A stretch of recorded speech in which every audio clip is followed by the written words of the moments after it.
وسلام سے اللہ کا قرآن نازل ہوا. اللہ فرماتے ہیں وقالوا لو كنا نسمع او نعقل ما كنا في اصحاب السعير.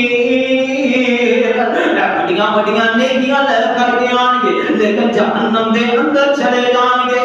دوسرے اندر جا کر کے کہیں گے ہائے کاش اسی علم کے مطابق عمل کیتا ہوندا, اسی علم سیکھ تے پھر عمل کر دے تے پھر اسی اج دوزخ دے اندر نہ آندے.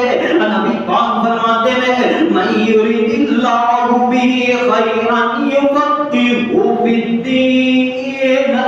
کائنات دے لوگوں اللہ جنہیں نال بھلائی دا ارادہ کردے نے, اللہ جنوں چننا چاہندے نے انہوں اپنے دین دی سمجھ عطا کر دیندے نے, اپنے دین دا علم سکھا دیندے نے. دیکھنا کئی جناب والا بڑے بڑے فنکار بنے پھردے سن, بڑے بڑے فلمی اداکار بنے پھردے سن, لیکن جدوں انہاں رب ول رجوع کیتا ہے تے اللہ رب العالمین نے انہاں نوں دنیا دیاں ذلاتاں تو کڈ کے تے دنیا دیاں روشنائیاں اندر بٹھا دیندا ہے. نا او میرے ویر غور کری نا, توجہ فرمائی نا, دین دے نال پیار کر لے, دین دے نال محبت پا لینا. اللہ فرماندے نے قل هل يستوي الذين يعلمون والذين لا يعلمون. کائنات دے لوگوں جڑا بندہ علم والا ہے وہ ایک پاسے ہوئے تے جاہل بندہ ایک پاسے ہوئے. جنوں علم کوئی نہیں تے کی سمجھ دے کہ برابر نے نہیں, نہیں یہ برابر نہیں ہو سکتے. او میرے پیر علم سکھیا کر, اے نہ سوچیا کر میری عمر گزر گئی ہے تے میں ہن کی کراں. نانا صحابہ کرام نے تے بڈھے والے جا کے بھی دین دا علم سکھیا ہے نا.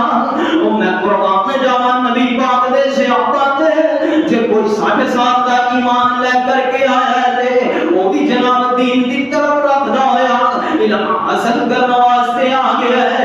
تے جے کوئی 7 سال دا بچہ دین دا علم حاصل کرنے واسطے مسلمان ہویا ہے تے دین دا علم حاصل کیتا ہے نا, او میرے ویر غور کریا کر, توجہ فرمایا کر. اس واسطے تے اللہ دا قرآن اعلان کر کے کہتا ہے انما یخشی اللہ من عبادہ العلماء. اللہ کو ڈرنے والے علم والے نے, وہ جنوں پتہ نہیں کہ میں غلط کر رہا ہوں کہ صحیح کر رہا ہوں, انہیں اپنے رب کو کی ڈرنا ہے, انہیں رب کو کی منگنا ہے. اور میرے پیر دین دا علم حاصل کر لینا. نبی پاک علیہ الصلوۃ والسلام دی دعا